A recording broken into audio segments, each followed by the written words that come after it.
உனக்காக நான் தினமும் செய்தி அனுப்புகிறேன். அதை படித்துவிட்டு ஏன் என்மேல் நம்பிக்கை இல்லாமல் இருக்கிறாய்?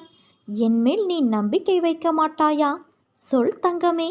இப்போதாவது அலட்சியம் செய்யாமல் இந்த பதிவை நீ முழுமையாக கேள் என் குழந்தையே. எல்லா விஷயங்களையும் நான் ரகசியமாகவே செய்து தருகிறேன். யாருடைய கண்களில் கண்ணீர் துளிகள் கசிந்து உருகி ஓடுகின்றனவோ அவர்கள் ஆத்மார்த்தமாக வேண்டுகிறார்கள் என்று அர்த்தம். மற்றவர்கள் அந்த அவசியத்தில் இல்லை என்பதால் மேம்போக்காக வேண்டுகிறார்கள். எந்த வெள்ளம் புரண்டு வருகிறதோ அந்த வெள்ளம் வழிகளை உண்டாக்குகிறது. எங்கே நீர்வரத்து இல்லையோ அங்கே வழிகள் உண்டாவது இல்லை. இதுதான் கண்ணீரோடு வேண்டுகிற வேண்டுதலுக்கும் கடமைக்காக வேண்டுகிற வேண்டுதலுக்கும் இடையே உள்ள வித்தியாசம். என்னிடம் இருந்து பற்றி கொண்டாயே என கேட்டு அழாதே. நீ என்னை பற்றி கொண்டு என்னிடம் இருக்கிறாயே. நான் என்ன பேறு பெற்றவன் என எண்ணி அழுது என்னை போற்று. என்னை வணங்குவதற்காக பூஜை புனஸ்காரங்கள் செய்வதையும் பிறர் பாராட்ட நடந்து கொள்வதையும் தவிர்த்துவிடு. நான் இதை விரும்புவது கிடையாது. வெளிப்படையான ஆடம்பர வழிபாட்டுக்கு நான் முக்கியத்துவம் தருவது இல்லை. காரணம், அதை செய்வதற்கான பலனை உடனே அடைந்து விட முடியும். அதற்கு மேல் பலனை எதிர்பார்க்க முடியாது அல்லவா? ஆத்மார்த்தமாக இதயத்திற்குள் என்னை குடியேற்றி அங்கே என்னை வழிபடு. அப்போது உன் மனதும் செயலும் யாருக்கும் தெரியாது. அனைத்தும் ரகசியமாக இருப்பதால் நானும் எல்லா விஷயங்களையும் ரகசியமாகவே செய்து தருவேன். பொறுமையும் தன்னம்பிக்கையும் தான் தைரியம். அதை நீ தொலைத்து விடாதே. எப்பொழுது நீ எந்த பிரச்சனைகளை சந்திக்க நேர்ந்தாலும் அதை எதிர்த்து போராட கற்றுக்கொள். அப்போது அது உன்னை காப்பாற்றும். ஆனால் எது நடந்தாலும், நீ எதை எதை செய்திருந்தாலும் அதை நீ உணரும் தருணத்தில் அனைத்தையும் நான் மன்னித்து உன்னை ஆசிர்வதிப்பேன். சகிப்புத்தன்மை இல்லை என்றால் உன் நிலை மிகவும் கவலைக்கிடமாகும். இதை மட்டும் நினைவில் வைத்துக்கொண்டு வாழ கற்றுக்கொள். நீ எவ்வளவு பெரிய வம்சாவளியை சேர்ந்திருந்தாலும், ஒழுக்கத்தோடும் சிறந்த நற்குணங்களோடு இருந்தாலும், வறுமையின் காரணமாக மிகவும் கடினமான சூழ்நிலையில் இருந்தாலும், அனைத்தையும் ஏற்றுக்கொள்ளும் மன தூய்மையும் தன்னலமற்ற சிந்தனைகளும் எண்ணங்களும் இல்லை என்றால் எதையுமே நீ எதிர்கொள்ள முடியாது, சாதிக்கவும் முடியாது. மிகவும் முக்கியம் சகிப்புத்தன்மை. இது மட்டும் உன் வாழ்க்கையில் இல்லாவிட்டால் உன் வாழ்க்கையே பறிபோகிவிடும். நான் பக்கபலமாக இருந்தாலும், நானே அனைத்திற்கும் சர்வாதிகாரி என்றாலும், அனைத்தும் எனக்கு கட்டுப்பட்டு இருந்தாலும், உன்னிடம் நிலையான உண்மையான பக்தியும் இருந்தால் மட்டுமே நான் உன்னை அனைத்திலும் இருந்து பாதுகாக்க முடியும். நம்பிக்கையையும் சகிப்புத்தன்மையையும் உனது தைரியத்தையும் தான் நான் உன்னிடம் இருந்து எதிர்பார்க்கிறேன். உன் வருகைக்காக நான் காத்திருக்கிறேன். நான் உனக்கு உனது மனநிலையை புரிந்து கொண்டு அழைப்பு விடுத்திருக்கிறேன். என் அழைப்பை ஏற்று விரைந்து வா என் குழந்தையே. அம்மா உனக்காக என் விழி திறந்து என் ஆலயத்தில் உனக்காகவே காத்திருக்கிறேன். என் அனுமதியின்றி எதுவும் நடக்காது. எவரையும் நெருங்க முடியாது. என் அனுமதியின்றி என் மண்ணில் பாதம் பதிக்க முடியாது. உனக்கு ஏற்பட்ட துயரங்கள் அனைத்தும் உன்னை விட்டு விலகிவிடும். தன்னம்பிக்கையை நீ இழந்து விடாதே. அனைத்தும் விரைவில் மாறப்போகிறது. நீ எதற்கும் பயப்படாதே, கலங்காதே. என் ஆலயத்திற்கு வந்து ஒரு முறை என்னை தரிசித்து விட்டு போ. என் பக்தன் நல்லவனோ கெட்டவனோ அவன் என்னுடையவன். அவனுக்கும் எனக்கும் இடையே பேதம் எதுவுமே கிடையாது. இப்போது அவன் பொறுப்பு முழுவதும் என்னிடமே உள்ளது குழந்தையே. நீ சுகமாக இருப்பதற்கு பல விஷயங்கள் இருக்க, இல்லாத ஒன்றிற்காகவும் நிலைக்காத ஒன்றிற்காகவும் ஏன் வருத்தப்படுகிறாய்? உன் வருத்தம் உன்னை தடுமாற வைக்கிறது. அந்த தடுமாற்றம் உனக்கு பயத்தை கொடுக்கிறது. பயமே உன்னை மெல்ல மெல்ல கொன்று கொண்டு இருக்கிறது. உன் முகத்தை இறுக்கமாக்கி நோயாளியைப் போல காட்டிக்கொண்டு இருக்கிறது. உன் சிந்தனை உன் நம்பிக்கையை சிதைத்து வருகிறது. இப்படி ஒவ்வொன்றையும் மனதிற்கு உகந்ததாக ஏற்றுக்கொள்ளாமல் மனதிற்கு உளைச்சல் தரும் விஷயங்களை நீயாக தேர்வு செய்து தத்தளித்து கொண்டு இருக்கிறாய். நான் என்று உன்னை கைப்பிடித்தேனோ அன்று முதல் இன்று வரை நீ கேட்டாலும் கேட்காவிட்டாலும் உனக்கு நன்மை மட்டுமே செய்து வருகிறேன். நான் அடிக்கடி கூறுவது போல நீ எதற்கும் கலங்காதே, திகைக்காதே, தைரியமாக இரு என் செல்வமே. இந்த விஷயங்கள் எல்லாம் உன்னை என்னோடு மிக இறுக்கமாக இணைப்பதற்காகவே நடந்தவை. உன்னை முன்னும் பின்னும் பக்கவாட்டிலும் எல்லா திசைகளிலும் இருந்து நான் பாதுகாக்கின்றேன். என் மீது நீ நம்பிக்கை வை. உன் கோரிக்கைகளை நிறைவேற்றி பிரார்த்தனை அனைத்திற்கும் பதில் தரவே நான் அவதரித்து இருக்கிறேன். ஒவ்வொருவரும் வாழ்க்கையில் நடக்கும் பிரச்சனைகளை எதிர்கொண்டு போராடி வருகிறார்கள். எல்லோரும் கஷ்டங்களை அனுபவித்து வாழ்வது கிடையாது. துன்பங்கள் எவ்வளவு வந்தாலும் அதை மனதிற்குள் எடுத்துச் செல்லக்கூடாது. சந்தோஷம் எவ்வளவு வந்தாலும் அதை தலைக்கு எடுத்துச் செல்லக்கூடாது. அது தலைக்கணத்தை கொடுத்து குனிய வைக்கும். உப்பும் சர்க்கரையும் பார்க்க ஒரே நிறம்தான், ஆனால் அதன் சுவை மாறுபடுகிறது அல்லவா? அதே போலத்தான் இன்பமும் துன்பமும் இரண்டும் ஒன்றுதான். அதன் விளைவுதான் உன் வாழ்க்கையில் உனக்கு ஏற்படும் சுவை. அதனால் எதையும் மனதிற்குள் வைத்து புழுங்காதே. அது உன்னை மேலும் அழுத்தும். அது உன்னை நிம்மதியாக வாழ விடாது. அதனால் என்றும் என் பிள்ளையான நீ நிம்மதியோடு இருக்கவே நான் ஆசைப்படுகிறேன்.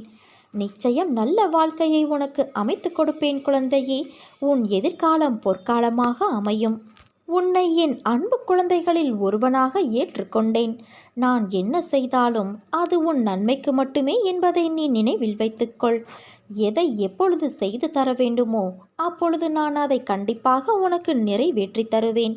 அந்த நம்பிக்கை உனக்கு இருந்தால் என்னால் செய்ய முடியாத காரியம் என்று எதுவுமே இருக்க முடியாது.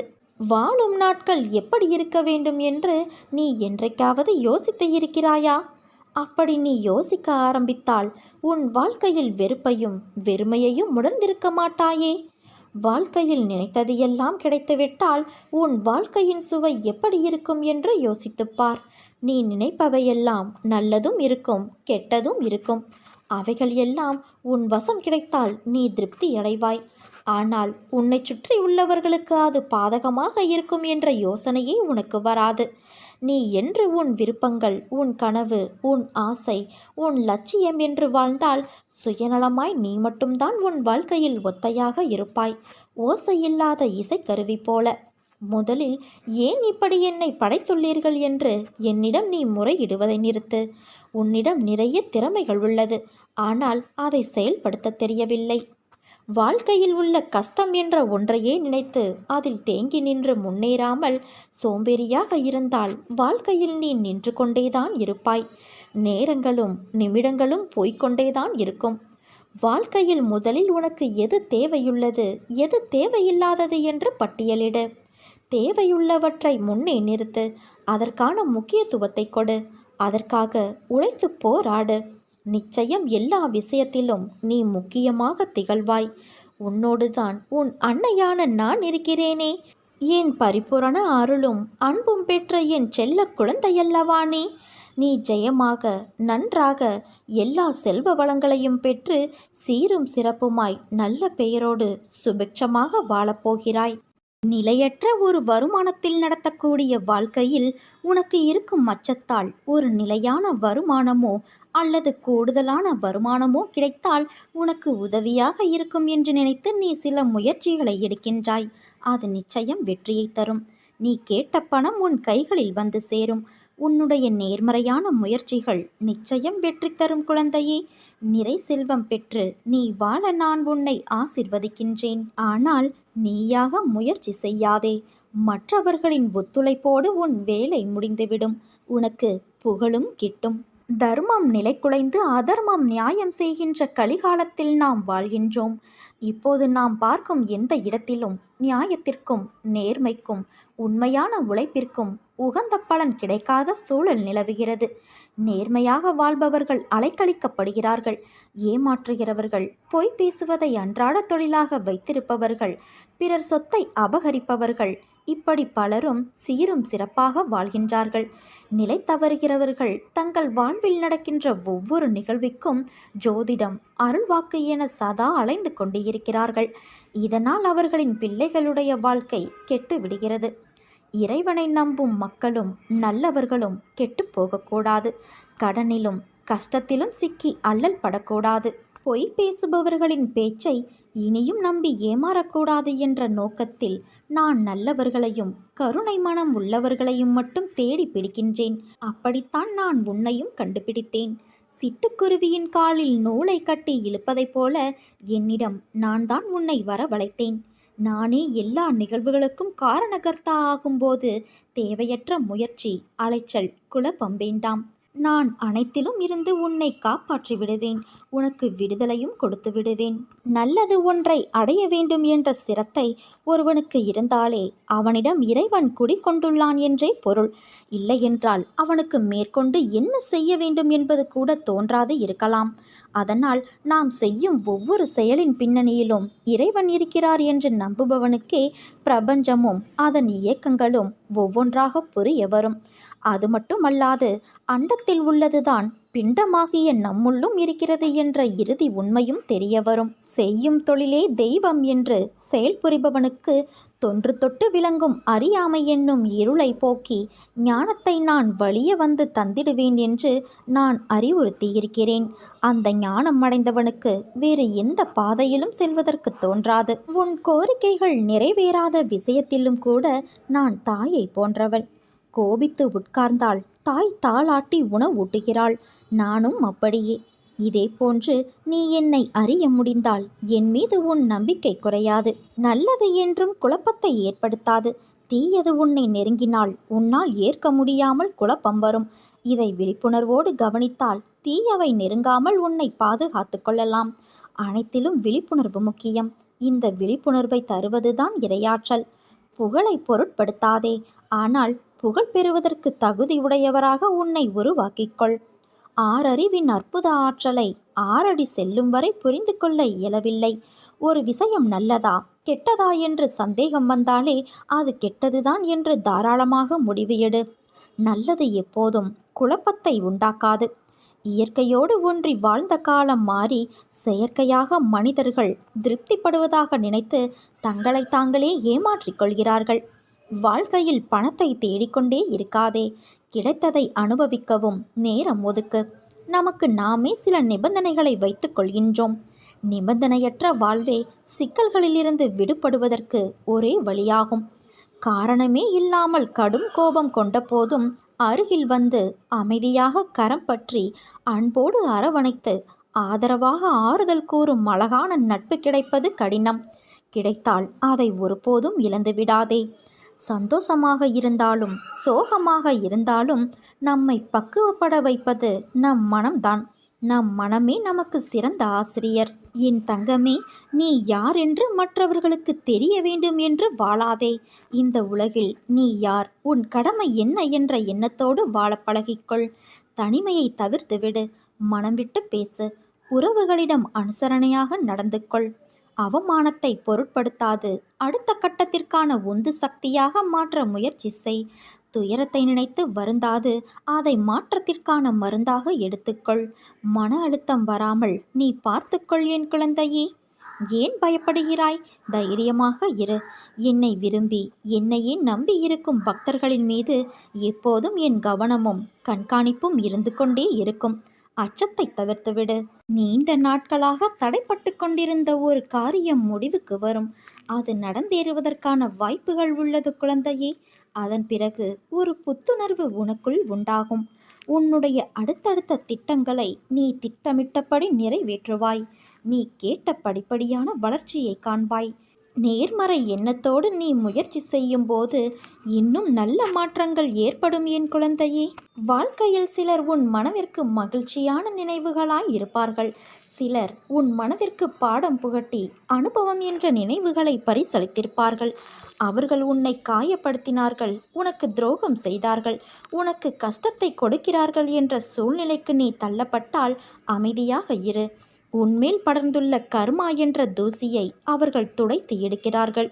அந்த கர்மத்திலிருந்து யாரும் தப்புவதும் இல்லை. எல்லோரும் அதே மாதிரியான சூழ்நிலைகளை சந்தித்துதான் ஆக வேண்டும். நீயும் தலை உயர்ந்து எடுக்கும் காலத்தில் நுழைந்து விட்டாய். எது வந்தாலும் அதை நேருக்கு நேர் சந்தித்து அதை துணிச்சலோடு தாண்டி செல்லும் மனது இதற்கு முன் உன்னிடத்தில் இருந்ததா என்று யோசித்துப்பார். இப்போது உன் பாதையில் உன் வெற்றிக்கு தனியாய் உழைக்கத் தொடங்கிவிட்டாய். இனிமேல் உனக்கு வெற்றி கொண்ட நேர்முகம்தான். தடைகளை தகர்த்து உன் தடயங்களால் உன் வாழ்க்கை வெற்றியாய் அமையப்போகிறது. உன் வாழ்வில் நீ பார்த்த விஷயங்கள் உன் மனதில் ஆழமாக பதிந்து உள்ளது. அதையொட்டி மனதளவில் உள்ள பாதிப்புதான் இது. உன் எண்ணங்களாய் அது வெளிப்படுகின்றது. உன் ஆதங்கம் எனக்கு புரிகின்றது. உன்னை எப்படி மாற்றிக்கொள்வது, ஏன் இந்த நிலை என உன்னுடைய கண்ணீர் அனைத்திற்கும் என்னிடம் பதில் இருக்கின்றது. ஆனால் அவற்றை உண்மையான மனதோடு ஏற்றுக்கொண்டு நடைமுறைக்கு கொண்டு வருவதில்தான் உன் பிடிவாத குணம் தெரிகின்றது. அது என்றைக்கு மறைகிறதோ அன்று உன்னிடத்தில் ஆசைப்பட்ட அத்தனை மாறுதல்களும் நடக்கும். அதனால் நீ எதற்கும் பயப்படாதே, கலங்காதே. உன்னில் நிச்சயம் வெற்றி என்ற தீபத்தை நான் ஏற்றுவேன். நான் உன்னிடம் தட்சணையாக கேட்பது உன் தூய்மையான மனதை மட்டும்தான். உன் மனதை சுத்தமாக வைத்திரு. விரைவில் நான் அதில் குடி புகுவேன். உன் மனம் எப்போதும் ஒரு அச்சத்திலேயே இருக்கிறது. என்ன நடக்குமோ ஏது நடக்குமோ என்று எப்போதும் சிந்தித்து கொண்டு இருக்கிறது. என் பார்வையில் நீ இருக்கும்போது எல்லாமே நல்லதாகவே நடக்கும் குழந்தையே. இனி நடக்கப் போகும் சில நிகழ்வுகள் அச்சத்தை போக்கும், உன் கவலையை தீர்க்கும். அதிகப்படியாக சிந்தித்து எதையும் குழப்ப வேண்டாம். உனக்கு நான் இருக்கிறேன் குழந்தையே. உன்னுடைய அனைத்து கர்ம வினைகளும் விலகிவிட்டது. செல்வம் உன் வீடு தேடி வரும். நீ வளமாகவும் நலமாகவும் வாழப்போகின்றாய். உனக்கு கிடைத்ததை ஏற்றுக்கொள். அதில் உன்னை யாரென்று எடுத்து காட்டு. தலை வணங்கி செல்ல கற்றுக்கொள். எது நடந்தாலும், மற்றவர்கள் உன்னை கடிந்து கொண்டாலும் சிரம் தாழ்த்திப்போ. உன்னை தேடி அனைத்தும் தானாக முன் வந்து நிற்கும். பணிவு, பொறுமை, நிதானம் இவற்றை மனதில் நிறுத்தி கொண்டு தினமும் செயல்படு. மற்றதை நான் பார்த்து கொள்கிறேன் குழந்தையே. நீ நம்பிக்கையோடு இரு, நல்லதே நடக்கும்.